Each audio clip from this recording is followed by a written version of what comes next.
again. On November the 27th, 2016, I put up a video, quote, "We have all been duped." When I got it back, 172,221 views, 3,490 thumbs up, 283 thumbs down. Looks like the thumbs up are kicking ass. I want to share some of the comments some of the viewers made. Great video, excellent content. So much is very true, but I have my sincere doubts on that JFK assassination. And even about good old honest Abe Lincoln. Everything that they taught us is BS. And that includes the shape of the earth, and even unfortunately, the Bible. The powers that be have been ruling us for God only knows, and are extremely wise and clever. It amazes me to this day just how stupid most people can be, especially when they benefit from this evil and corrupt system. I have been trying to wake people up to such obvious things as chemtrails, as GMO, 9/11. Yeah, I've been trying to do the same. I've got about 100 videos on 9/11. The really absurd stories in the Bible, NASA's fake, but none of them seem to give a shit about any of it. Sad, depressed, and lonely is how I live my life, and wondering, really, what's it all for in the first place? You know, I want to talk a little bit about the death of an astronaut. I don't know if you folks know this, but yesterday would have been the 8th of December, 2016. John Glenn, the first man to walk on the moon, died. Now, you might want to ask yourself, did that really even ever happen? Huh? They showed a clip of John Glenn walking on the moon, and you can see how he's sort of hopping. Yet when he kicks up dirt, the dirt falls no different than it would fall here on Earth. If you don't believe me, go Google it and see for yourself.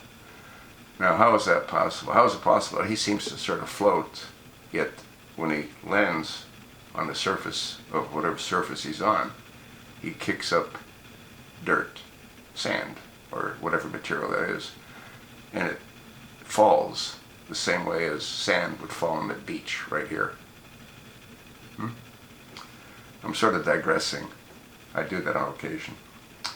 Another viewer wrote, "I completely agree. It's all a massive lie. No one wants to go there, it seems. I have told people for years that everything in this world is rigged, which commonly results in a blank expression."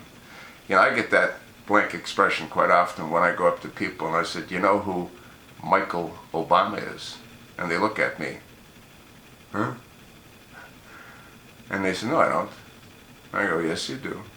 No, I don't." "Yes, you do. Go Google irrefutable proof. Michelle Obama is a man." Anyway, another viewer wrote, "I've been awake for so long that I can't even associate privately with anyone still a part of the television cult." This one viewer wrote a rather lengthy comment.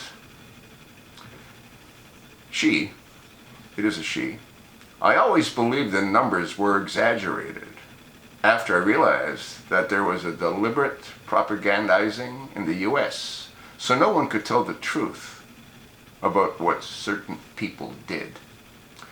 The numbers are exaggerated. When you hear that Obama has a 51% acceptance, you gotta be shitting me, huh? The guy's down by toe jam.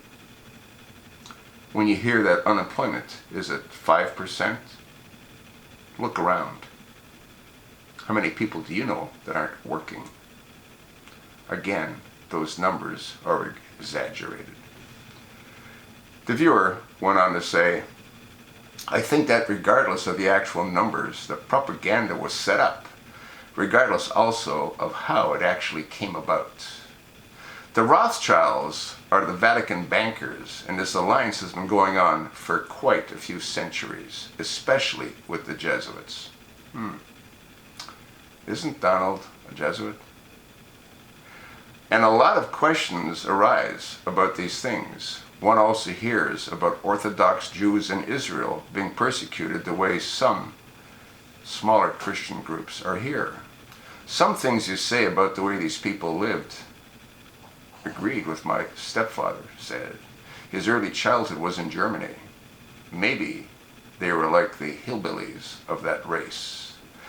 Every race has them, of course. Also consider that virtually all of the cathedrals in Europe, which were in major metropolitan centers of Europe, came through the war unscathed. Well, a lot didn't, but the viewer's right, many did. While the Protestant cities of Coventry and Dresden were decimated, Dresden was reduced completely to ashes. I guess God reached out with his hand and cut the bombs over the cathedrals. Sure, no pilot was allowed a mission anywhere near Rome that wasn't a Roman Catholic. My stepfather was raised Catholic, but later converted to Protestant, and he had some very interesting observations about the war. The Rothschilds got even richer off the war, of course. Why do you think the Bushes always fueled the military-industrial machine? I know Catholics who say their churches got taken over, whatever the case is, and it could be the other way around, or mutual intermingling. I'm sure it started a lot earlier than they suspect. Politics makes strange bedfellows indeed. It is the nature of organized religion to become politicized. The devil always finds a way. I can't help but conclude that this is a religion, a religious struggle we are engaged in, and it for the definition of Christianity. When Moses fought with the necromancers of Egypt and won, it was a battle of two different powers. Later, this mysterious religion crept into Judaism with the exile. And this is what Jesus, John, and Paul were talking about, fake Jews. It's exactly the same struggle today. It goes back to Egypt and even further. It's always been the same war. There is no escaping it. Christianity, the real Christianity, almost defeated Rome and its empire slavery system until Rome decided to play nice, edict of toleration, mixing up religion, and they were making lists of those who were too smart to swallow the edict ended, and the worst prosecution followed. But what happened was supposedly Christianity won, and everything was all hunky-dory after that. But it wasn't Christianity anymore. History does repeat itself if we forget it. People say everything is a lie, but this is the mother of them all, that Christianity won. This other viewer wrote something interesting.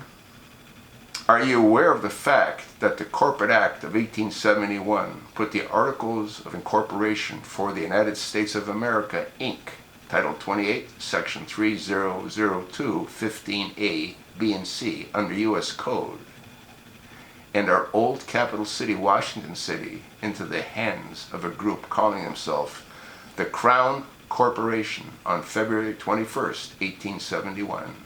The primary shareholders are the British Royals and the Vatican, Inc. They are now referred to as the IMF. They buy, sell, and trade humans now on Wall Street through the birth certification mother's bond stock scam. They incorporated every single one of our lives through the scam and turned us into the human products. They cannot collect on them until they can prove that we are dead. Can you even imagine how much money they made on every single dead soldier's body in the Vietnam War or the other fake wars? that have sent our defenders off to fight and die in. We have been shanked and screwed by the enemy for well over a century. They did not start playing those life and death games on Wall Street with us and our descendants until 1939. But they are surely experts at it now. You know, it's sad. People tend to spend so little time on any one of my videos. I think the average viewer spends less than 2.5 minutes. So most never get to hear what my viewers send me. I try to make my videos as short as I possibly can, knowing that they don't spend time to watch them. If you folks don't watch this video, you're really missing out on a hell of a lot. Thanks for listening. If you like what you hear, please subscribe to my channel. Ask your like-minded friends to do the same.